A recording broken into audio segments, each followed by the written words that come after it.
question est de savoir si nous voulons être un parti bourgeois ou pas. Les bourgeois n'ont pas de problème avec l'immigration. Les classes populaires vivent avec. Cette phrase d'Emmanuel Macron, elle a marqué sa majorité et elle relance le débat.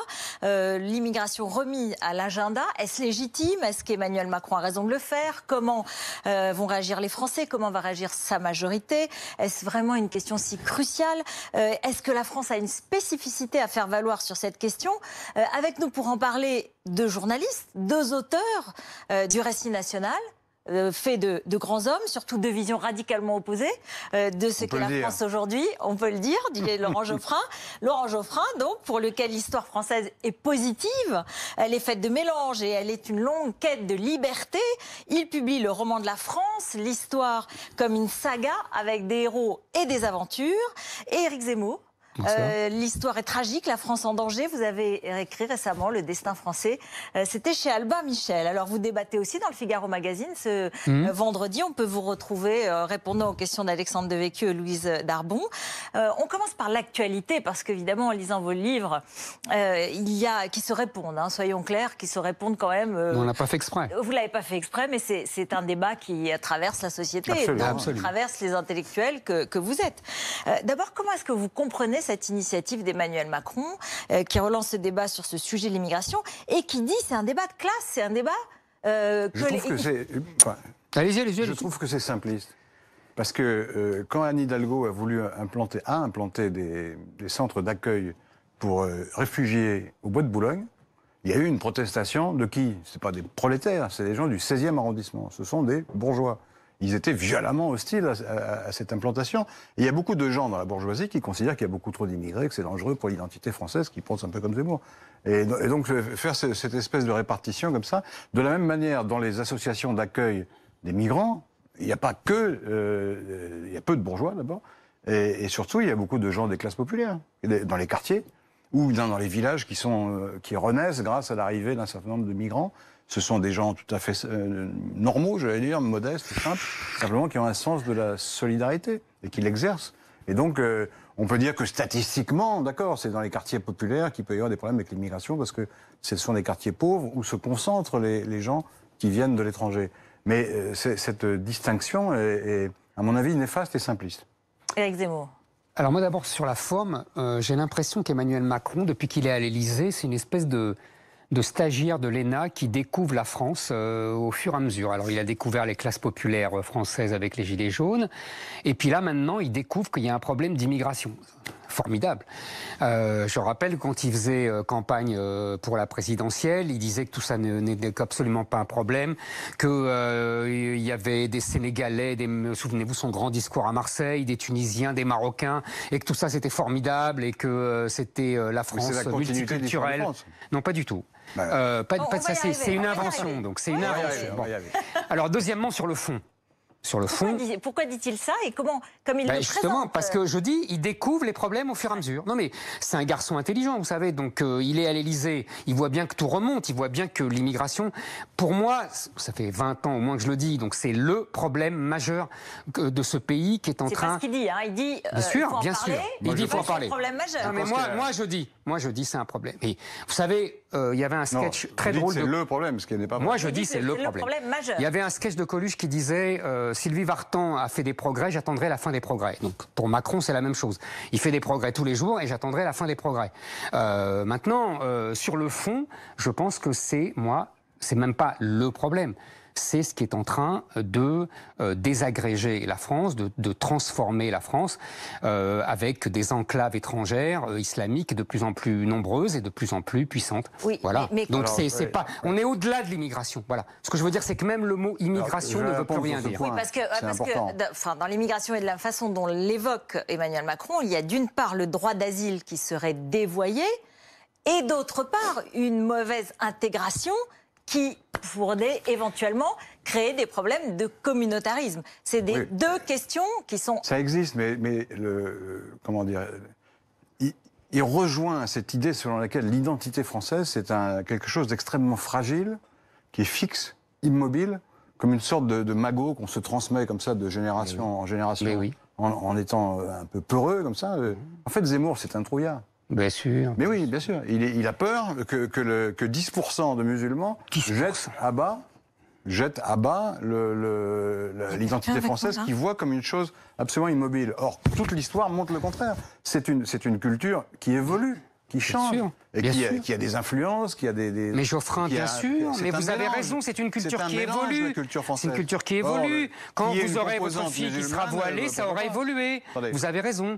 Quand les filles seront voilées comme dans les quartiers de banlieue, la culture aura évolué. Mais c'est ça une évolution, vous avez raison. On va partir tout de suite. Mais non, mais parce qu'il sous-entend que la France est une terre d'immigration. Ça fait 30 ans qu'on nous bassine avec ça. Or, c'est faux. C'est faux. C'est une terre de mélange. Non. Mais toutes les terres sont de mélange. Qu'est-ce que c'est que ces lieux communs fortiori. Mais avec une culture dominante, Geoffrin.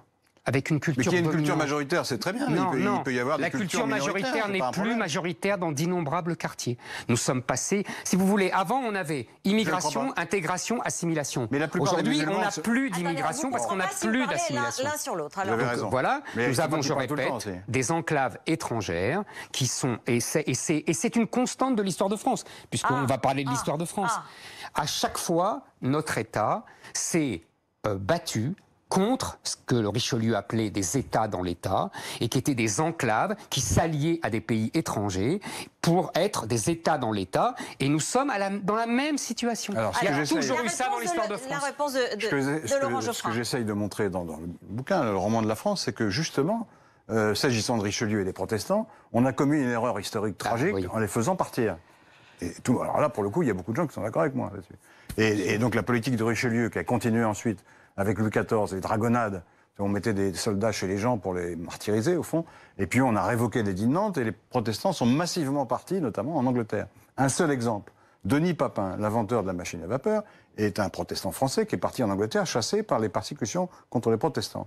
Et la machine à vapeur a été un des éléments essentiels du décollage industriel de la Grande-Bretagne qui lui a permis de dominer le monde. Donc qu'on me dise après, oui, il faut maintenir la pureté de l'ethnie française, c'est comme ça qu'on reste fort. Non, c'est comme ça qu'on s'affaiblit. On s'affaiblit en pensant que la culture française est une chose ethniquement pure, et culturellement pure. Comme d'habitude, Geoffrin mélange tout. Mais je mélange rien du tout. D'abord, les protestants. Je vais terminer, je vais prendre un autre exemple. Non, mais le sujet des protestants et des catholiques, il est très important. Laissez-le finir. D'accord. Prenons l'exemple de François Ier. Alors, on parle un peu d'histoire, là. Donc François Ier, il n'y a pas plus français comme roi. Roi Chevalier, Marignan, etc. Il a estimé, lui, qu'il fallait renouveler la culture française en important massivement la culture italienne, qui elle-même venait d'Orient. Léonard de Vinci, les châteaux de la Loire, tout ça est connu. Pourtant, c'est lui qui a aidé beaucoup la langue française, puisqu'il a fait l'édit de Villers-Cotterêts, qui a obligé l'administration française à parler français. Donc on ne peut pas dire que c'était un mauvais français. Et c'est lui également qui a passé une alliance de revers, parce qu'il était en bisbille avec le Saint-Empire, avec l'Empire ottoman. Laquelle alliance a duré 3 siècles. Pendant 3 siècles, la France a été alliée de l'Empire ottoman. Après, ça s'est passé différemment. Donc cette idée selon laquelle tout étranger, toute culture étrangère, toute religion différente menace le cœur de l'identité française est une idée, à mon sens, xénophobe et dangereuse pour la force du pays. Réponse. Ça y est, on peut répondre? Oui, vous pouvez répondre, mais il faut attendre. Il fallait aller jusqu'au bout parce qu'il est allé jusqu'au bout. Bon. Non, mais allez-y. Mais très bien. Alors, Richelieu, François Ier. D'abord Richelieu, d'abord les protestants. Geoffrin serine la même chanson qui est depuis des décennies, c'est-à-dire les protestants sont des pauvres victimes des méchants catholiques et du méchant Richelieu et du méchant Louis XIV. C'est une vision erronée. En vérité, à l'époque, les intolérants sont d'abord les protestants. C'est Calvin qui fait exécuter Servet. Ce ne sont pas les catholiques. C'est les protestants. Mais j'ai pas dit qu'il y avait des bons et des méchants. Si. Alors laissez-le finir. Il n'y a pas de victimes et il n'y a pas de bourreaux. Deuxièmement, sur Richelieu et Louis XIV, il faut bien comprendre que, contrairement à ce que croit Geoffrin, la France est un pays très fragile. La France est un pays, c'est une création artificielle, politique, avec des mélanges justement. On ne peut pas tout avoir, le beurre et l'argent du beurre. S'il y a des mélanges, ça veut dire que c'est fragile, parce que les gens s'affrontent. Et donc il faut un pouvoir fort. C'est solide au contraire. Donc, Louis XIV, par exemple, on lui reproche d'avoir chassé les protestants. Certes, c'était vraiment cruel et souvent très dur à supporter aujourd'hui. Insupportable. Sauf que Pas seulement. Sauf que ça a fait Louis XIV ne fait pas que pour les protestants. il casse aussi les jansénistes, il casse les aristocrates. En fait, il casse tous ceux qui veulent s'opposer à l'unité de la France et à l'absolutisme de son pouvoir. Absolu, mais oui, fondamentalement. mais parce que son pouvoir absolu garantit l'unité de la France. Non, parce que la France est travaillée par des mouvements séparatistes en permanence. Maintenant, François Ier, j'ai jamais dit qu'il n'y avait pas d'influence étrangère. J'ai jamais dit qu'il n'y a pas de culture étrangère qui peuvent influencer la France. Et évidemment, surtout la culture italienne. Vous le dites aujourd'hui. Pas du tout, pas du tout. Ce que je dis, c'est que même à l'époque, de François Ier à Louis XIV, l'influence italienne est dominée et subvertie et sublimée par le style français. On ne fait pas exactement ce qu'on en fait en Italie. Quand par exemple vous avez le palais du Luxembourg, c'est un palais qui ressemble à un palais italien, mais ce n'est pas le même, parce qu'il y a le classicisme français. On ne tombe pas dans le baroque. Donc c'est-à-dire que la France sublime les influences étrangères et invente un style français à partir des influences étrangères. Ça n'a rien à voir avec aujourd'hui. Aujourd'hui, au contraire, on a des gens qui vivent comme au pays et qui refusent la culture française, qui refusent d'apprendre la culture française et qui, au contraire, imposent leur culture. Alors, ça s'appelle une colonisation. La réponse. C'est une petite fraction des musulmans qui sont effectivement soit fondamentalistes, soit qui sont violents, c'est encore pire. Mais en revanche, la majorité d'entre eux, excusez-moi de vous le dire, mais ils sont intégrés par le bas. Hein. Ils occupent des postes tout à fait subalternes la plupart du temps. Dans ce bâtiment même, vous verrez que le matin, si vous arrivez tôt, vous verrez que c'est nettoyé par des gens qui sont manifestement d'origine étrangère. Ils remplissent un rôle utile. Et je ne vois pas en quoi ils menacent l'identité française, ces gens-là. Ils sont des travailleurs honnêtes, pauvres, et qui ont des difficultés, ils viennent de loin souvent. Mais en quoi est-ce qu'ils vont subvertir la France? C'est un fantasme. C'est une idée, comment dire, peureuse. On cherche à manier l'épouvante devant l'effondrement prochain de la culture française qui domine largement le pays. Les musulmans, vous sortez en général. Vous sortez du 6e arrondissement de temps en temps, Laurent Geoffroy. Oui, parce que ça serait intéressant plus que pour vous. alors là, ça serait intéressant. Parce que quand vous dites que la population française domine, et ça serait intéressant d'aller voir d'autres... Il y a des quartiers où les musulmans sont majoritaires. Déjà, c'est mieux. Déjà, il y a un progrès. Donc elle ne domine pas partout. On parle de la France. Française. La France est divisée en régions. Allez vous balader dans toute la France. Oui, mais je connais le 9-3, dans le sud, non, pas seulement dans le sud de la France. Non, mais vous présentez comme un épouvantail une population, qui est pauvre. Attendez, laissez-moi terminer, qui est pauvre. Deuxièmement, qui n'a pas d'influence culturelle ou très peu, sinon dans certains quartiers, d'accord. Et troisièmement, qui n'est pas dans la classe dirigeante du tout. Les protestants, par exemple. Oui, ils étaient dans la classe dirigeante. Ils étaient dans la classe dirigeante. Absolument, même. Donc à la limite, on pourrait dire qu'ils étaient plus dangereux que les musulmans d'aujourd'hui. C'est le contraire que vous dites. Non. Ou alors vous êtes contre les protestants comme vous êtes contre les musulmans. Mais c'est un peu bizarre. Revenons quand même à l'idée... Revenons quand même à l'idée de cette façon dont Emmanuel Macron présente les choses. Il dit la France est une terre d'immigration, mais aujourd'hui il faut s'en occuper, la regarder en face, ne pas faire comme les trois singes, ne pas regarder la situation. Et il faut aussi en même temps avoir une réponse à la fois humaniste, mais pas laxiste.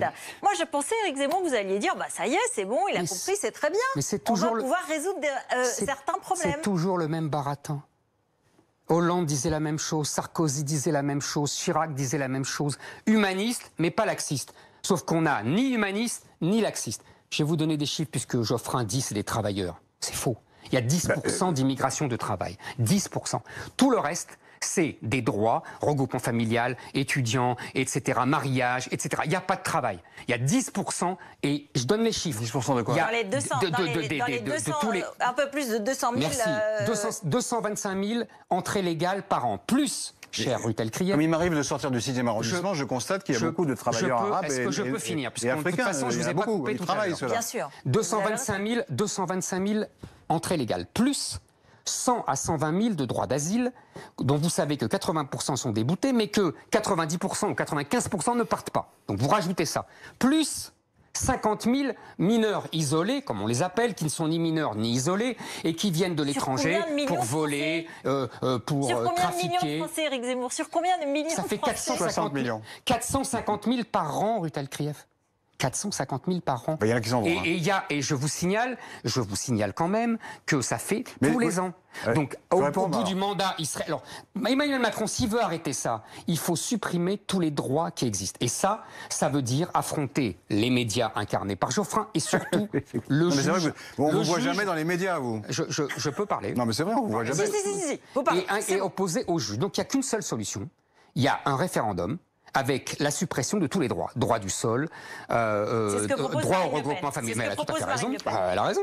Droit au regroupement familial, préférence nationale pour les allocations sociales, etc. Voilà. Il ne le fera pas. Et il ne le fera pas. Je reviens, c'est un débat mis d'actualité, puisqu'on parle de l'immigration. Oui, mais on parle aussi de racines de la France. Voilà, je pense, moi, que la culture française est dominée par c'est l'hypothèse de mon bouquin, par ce désir d'être plus libre. Et c'est une culture, et une culture politique, qui a un grand rayonnement, qui a eu un grand rayonnement, qui l'a toujours. Et je pense que une des raisons pour lesquelles, d'ailleurs, les gens viennent de l'étranger en France, c'est qu'ils adhèrent à ce mythe. Tort ou à raison. Si, c'est vrai. Ils viennent aussi pour travailler, je pense ça. Et donc, le fait de défendre ces valeurs renforce le pays et permet d'intégrer des gens différents. Si vous dites la culture française, elle est très particulière, on peut rien n'y insérer, vous excluez tout le monde, ce qu'il veut faire d'ailleurs. Le droit du sol, ça date de l'Ancien Régime. Oui. C'était sous l'Ancien Régime. Oui, supprimé par la Révolution, mon cher. Vos amis, les rois tyranniques, à mon avis, eux, considéraient que plus on avait de sujets, mieux c'était. Oui, donc évidemment, le droit du sol. c'était que des Européens. Hein. Laurent Geoffrin, vous dites finalement, Alexandre Dumas, notre histoire, elle est d'abord en quelque sorte républicaine, avec ses valeurs, la liberté, l'égalité, la fraternité, et notamment la liberté. Et vous dites finalement, on peut s'intégrer à condition d'adhérer à ces valeurs. Absolument, il faut adhérer à ces valeurs. Voilà. La France, c'est une idée pour moi. C'est pas seulement un héritage, c'est une idée, et cette idée est écrite au fronton de tous les bâtiments publics. Et donc, on doit adhérer à ces valeurs pour être français, ou en tout cas vivre en France. Je suis d'accord, les problèmes d'intégration sont là. Voilà. Vous dites au contraire, finalement, et vous citez le général de Gaulle, c'est un pays de race blanche, de religion chrétienne et de culture gréco-romaine. Mais donc ça veut dire... C'est une déclaration datée. Excusez-moi, de race blanche d'abord. Ça exclut 20% de la population française, ou un peu moins. Il dit d'abord... Ils sont des bons... Ils sont souvent des anciens combattants, qui sont des gens qui se sont mobilisés, qui sont des policiers, qui sont des gens qui luttent contre le terrorisme. Alors ceux-là, ils ne sont pas blancs, alors dehors. Il dit d'abord, parce qu'il faut citer entièrement le général de Gaulle, il est bon qu'il y ait des Français noirs, bruns ou jaunes. Vous avez oublié de le citer, ça. Toujours je le cite. Lisez-moi, vous verrez. D'accord. Mais, je le connais par cœur. Mais, il faut qu'il reste en minorité, sinon ça ne serait plus la France, car nous sommes, et il cite la phrase suivante. Voilà, la phrase qu'il faut citer entièrement. Parce que c'est important. Bien sûr. Oui, mais je vous rappelle qu'ils sont toujours minoritaires, contrairement à ce que vous allez dire. Regardez la démographie. La démographie, c'est une science exacte. Vous savez. Alors Zemmour fait l'hypothèse. C'est une science exacte, la démographie. Zemmour fait l'hypothèse que quand les gens viennent de l'étranger, ils ne changent pas. Non, ils ne changent pas. Ils ne changent jamais. Non, absolument. Alors, à ce compte-là, comme la moitié des Français, ils ont un ancêtre étranger, on devrait être composé pour les 50% de gens qui ne parlent pas français. C'est ça le grand changement, Geoffrin. C'est ce que j'essaie d'expliquer depuis tout à l'heure. Vous m'expliquez, par exemple, que Zinedine Zidane, il ne change pas. Il est toujours algérien, il parle pas français. Mais vous n'en avez pas marre de sortir toujours les mêmes exemples bidons. C'est un exemple tout à fait connu, populaire. Vous savez. Et c'est comme ça dans beaucoup de quartiers, dans beaucoup de villes de France. Les gens, je le cite parce qu'il est connu. Il y a beaucoup de gens. Michel Platini, vous avez oublié Yves Montand. C'est les coups habituels depuis les années 80. Les gens qu'on croise tous les jours dans la rue, ils sont aussi français. Vous savez, Benjamin Constant disait « Tout est moral chez les individus, tout est physique dans les masses ». Les individus, vous pourrez toujours en trouver. Ce problème, aujourd'hui, on a un problème de masse. Et c'est la première fois dans l'histoire qu'on a un problème de masse. La masse. Voilà. Et que la masse est en train de basculer dans une autre civilisation. Et si vous voulez, on n'est plus en France dans des innombrables quartiers prétendument sur le territoire français. Vous voyez la France comme une mosaïque, je la vois comme un creuset. Voilà la différence. Il n'y a pas de creuset, Geoffrin. Un creuset.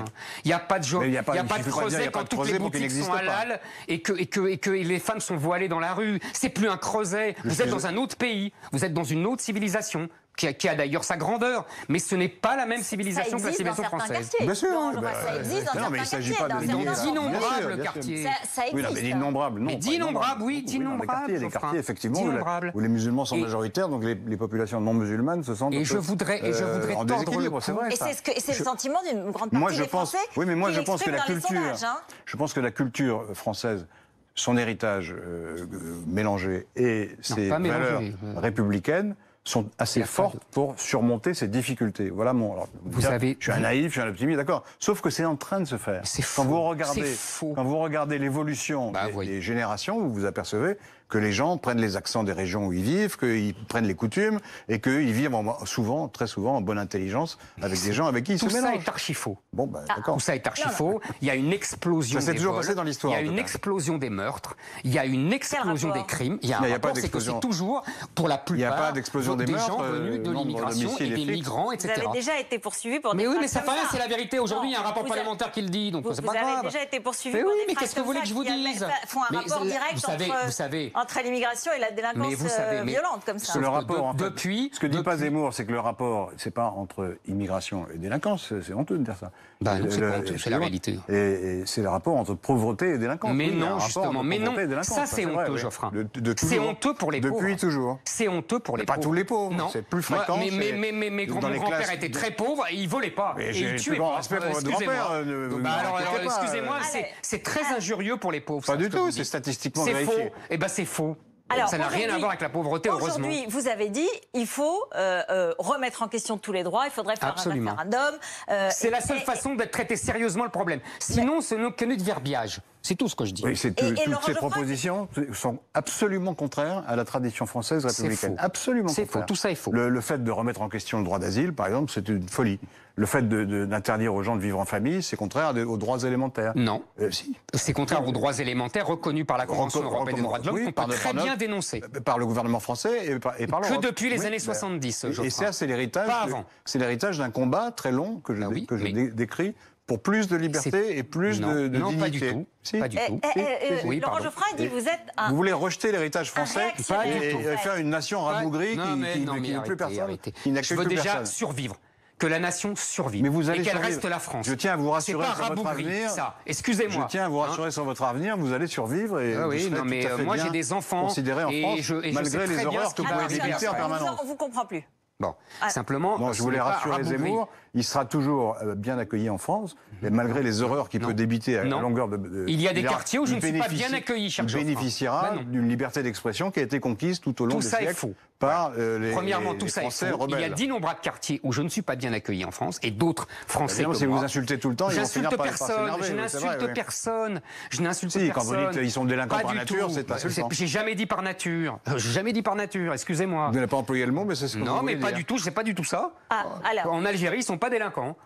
Excusez-moi. En Tunisie, ils sont pas délinquants. Excusez-moi, il y a un transfert, il y a un laxisme français. En France, hein. Oui, c'est ce que je dis. C'est ce que je dis. Donc il y a un laxisme français, proprement français, que Geoffrin appelle. Mais vous avez dit une Attendez, laissez finir, Éric Zemmour. Et que si vous voulez, ce que je dis, c'est que c'est au-delà de ça. C'est que nous vivons un moment historique. Ça fait des décennies, et que Geoffrin fait semblant de croire, que nous avons toujours été une terre d'immigration, ce qui est faux. L'immigration commence au 19e siècle. Ça dépend des périodes. À partir de Napoléon III. Avant, il n'y a pas d'immigration, sauf en Normandie, Mazarin et les nièces de Mazarin. Mais ça fait pas des masses, hein, vous me l'accorderez. En Normandie, il y a eu une forte immigration. Et c'était des populations européennes. Et je tiens à dire que la République dont parle Geoffrin, vous savez combien d'Italiens sont arrivés entre 1870 et 1940. À peu près 3,5 millions. Combien sont restés? 1 million. Je tiens ces chiffres du grand historien Pierre Misa, qui est mort récemment. Et ils se sont tous notre intégrés. maître à Sciences Po. Et ils se sont tous intégrés. Pas du tout.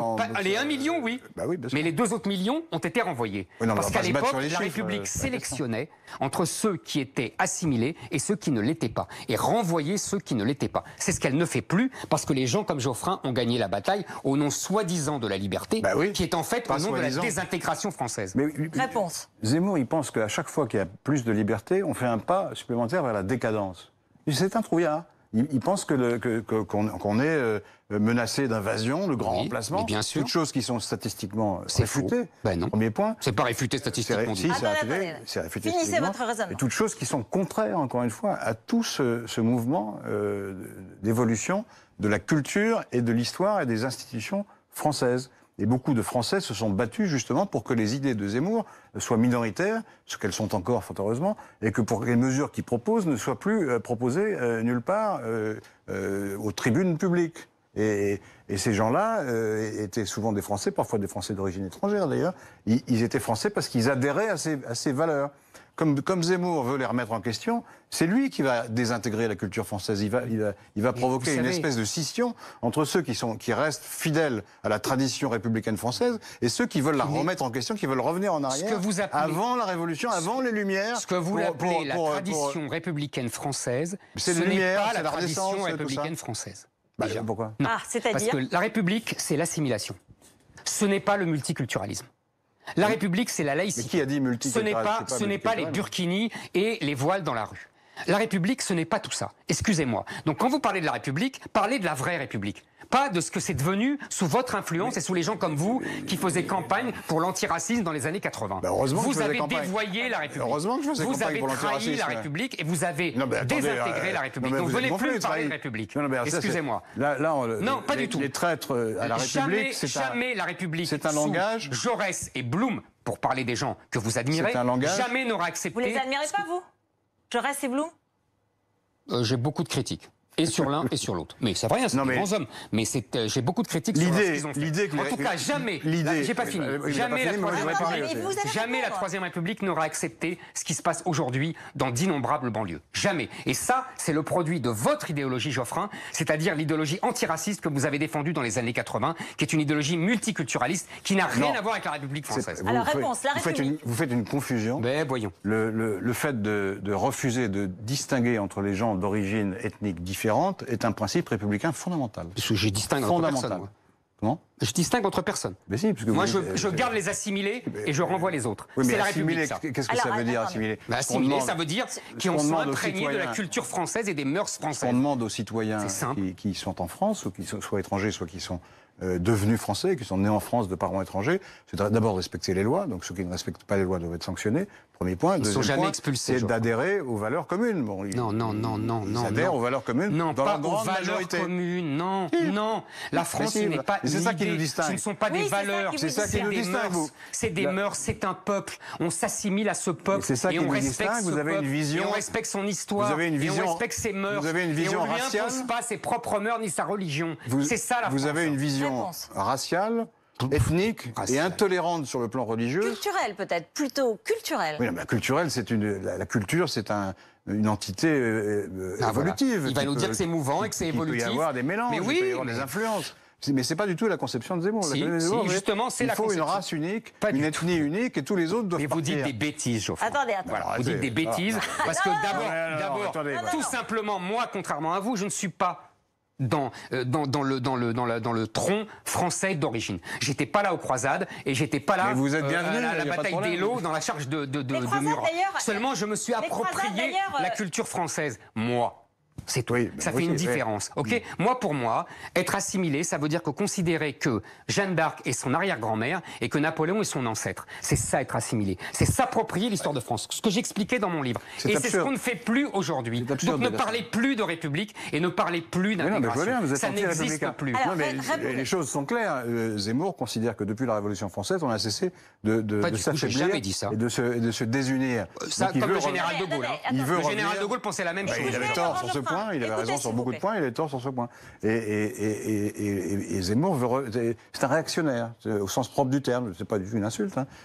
C'est une qualification politique, négative pour moi, mais qui est une qualification politique. Il veut revenir à une espèce de France qui n'a jamais existé, où il y avait... qui n'a jamais existé déjà. Je suis réactionnaire ou je veux revenir à une France qui n'a jamais existé? Non, parce que vous en avez une vision mythique. Vous pensez que les monarchies absolues, c'était le summum de l'unité nationale, alors que c'est le contraire. L'autoritarisme royal avant la Révolution a été une des causes de la violence révolutionnaire. C'est parce que la Cour a refusé, a fait des concessions de forme qu'elle a ensuite reprises ou qu'elle a trahi finalement. Elle a même trahi son propre pays puisqu'elle s'est abouchée avec les forces étrangères. Et ce sont eux qui ont déclenché en grande partie la guerre civile. Pas tout seul, il y avait des extrémistes de l'autre bord. Mais la guerre civile est venue de cette idée d'autorité, d'unité absolue et de hiérarchie qu'on ne peut pas remettre en question. C'est ça la guerre civile française. Elle est venue de là. Vous connaissez le mot célèbre de Bonaparte qui voit passer Louis XVI au 10 août 1792 et qui dit couillonne. Oui, parce qu'il aurait mis 3 canons et c'était terminé. La Révolution, c'est parce que Louis XVI n'a pas tiré. C'est pour ça qu'il y a Vous eu voulez la mettre des révolution, canons et aux c'est pour ça qu'il y frontières a la pour guerre empêcher les civile. musulmans d'entrer. Voilà le projet politique de Zemmour. mais Un mot, parce que vous avez, dans vos 2 livres, et on va bientôt conclure, des points exactement inverses.